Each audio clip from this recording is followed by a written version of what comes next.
First of all, the France versus England match is a very tricky one because these are sides that know each other very well. The players, almost all of them, are familiar with the big stage, the Champions League, the Europa League, the Conference League. And you look at this match, they are no clear favorites. You look at how the two teams qualified for the quarterfinals. It wasn't an easy path, but they showed that they can score goals. France have shown they can score goals. England have shown that they can also score goals despite drawing against the United States of America.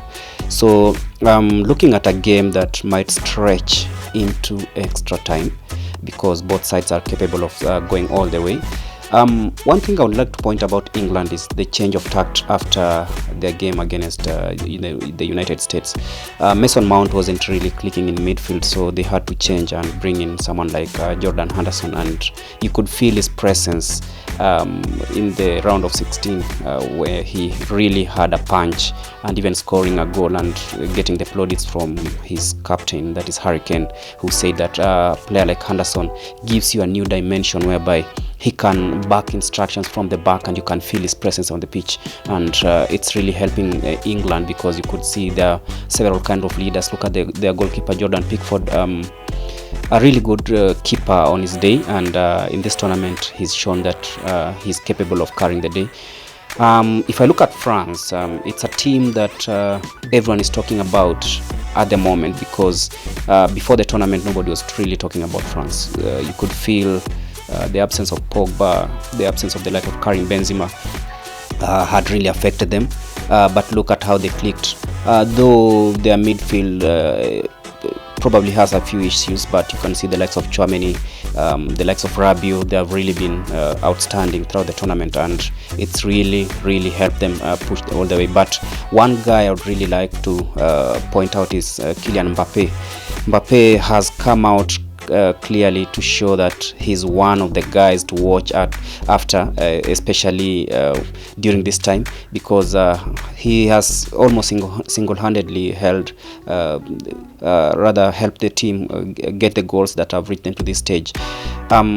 In this game, I foresee very entertaining stuff, and probably we might see goals from both sides, and no clear favorite on this one, but whoever wins this one might go all the way to the final.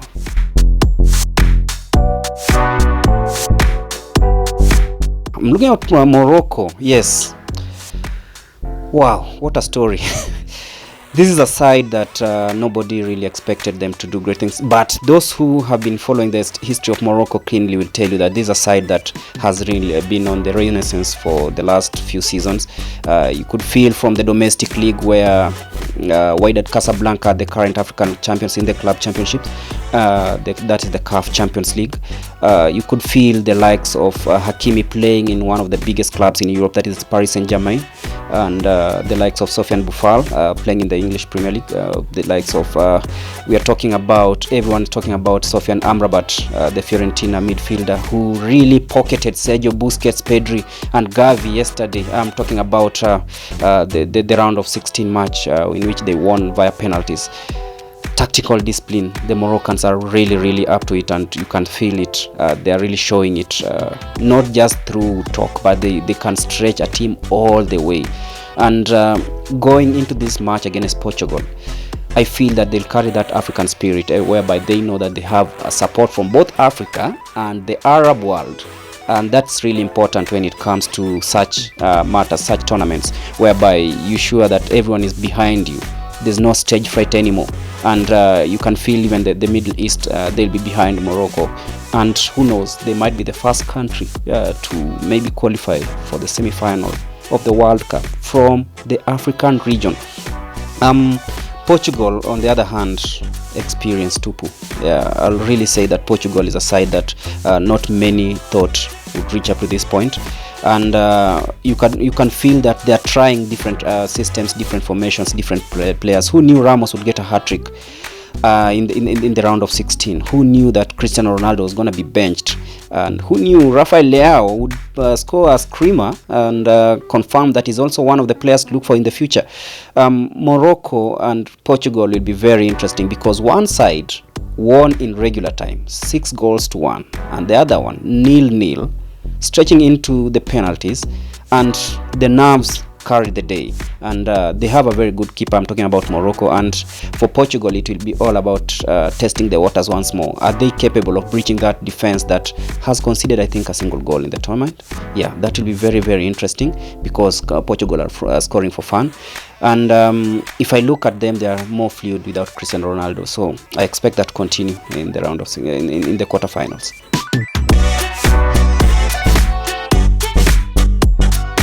In England versus France, I'm looking at Kylian Mbappe. I'll really love to see the battle between Kylian Mbappe and Kyle Walker. That will be very interesting, because Walker, we know him from the Manchester City. When he plays for Manchester City, very fast on the ball, good recovery, but then he's not really good, especially going forward, because he doesn't have those deliveries that we always talk about. Kylian Mbappe, very good cutting from the left, and you don't give him an inch, because he'll just whip that ball into the net.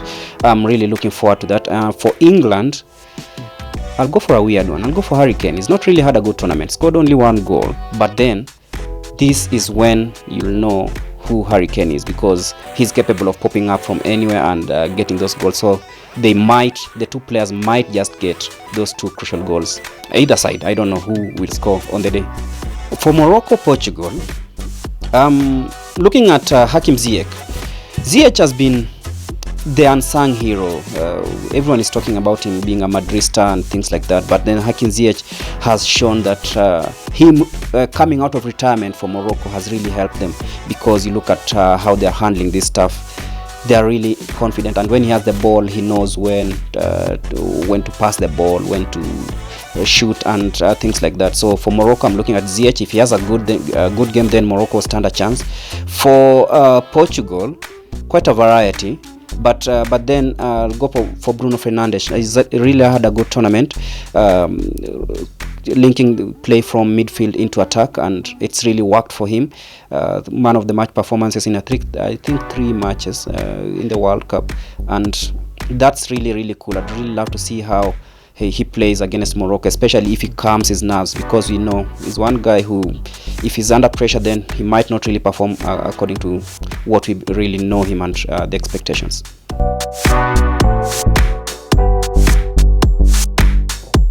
For England, it's nerves. Sometimes England, you find that these players, they reach the big stage, then they crack somehow. And I'm talking about the defense. Kyle Walker, Luke Shaw, Harry Maguire, John Stones, all of them are prone to errors. And if they take that to France, I think it will really hurt them, because they might even end up conceding very many goals and embarrass themselves. For France, I'm talking about the midfield. It's not really the midfield we know, the strong midfield with the likes of N'Golo Kante, Paul Pogba, the retired Matuidi, and such players. We have new kids on the block. Chouameni, we have Rabiot is quite experienced.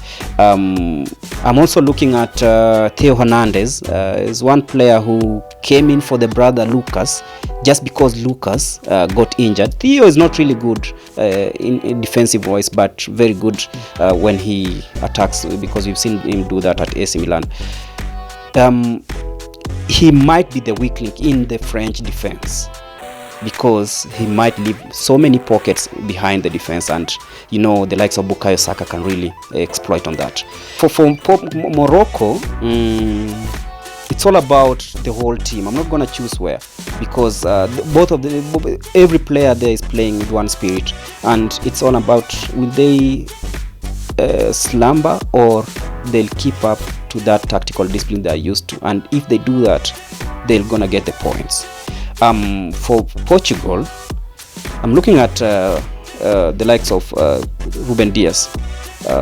So excited going in front, and might expose the defense very well, but I'm not really convinced about the goalkeeper, I think, but then who knows. So those are the two positions I'm looking at in the Portuguese team.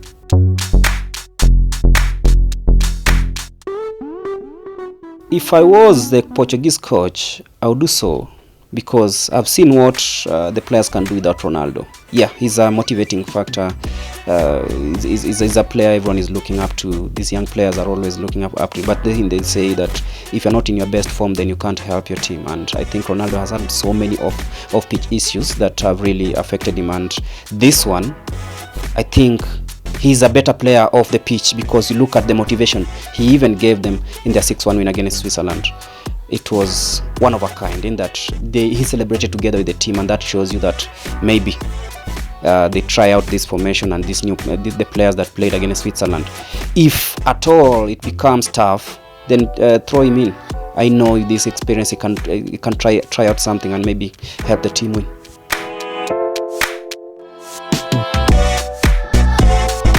Yeah, definitely. Morocco, first of all, the World Cup is being played in a region they're really familiar to, and that alone makes the Moroccan team even extra confident heading into this one, and that can play a major role. We saw them play in the Arab Cup sometime, was it early this year or late last year? They really played really well, and you could feel even Tunisia, who were eliminated, they played the Arab Cup and they performed really well. So this alone gives them that confidence, because if they turn and look at the stands, they see support, they feel at home, and there's nothing better than that in football.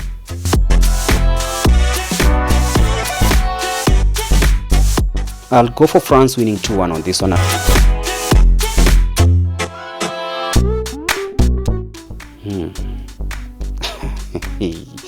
This one I'll go for another draw and an extra time.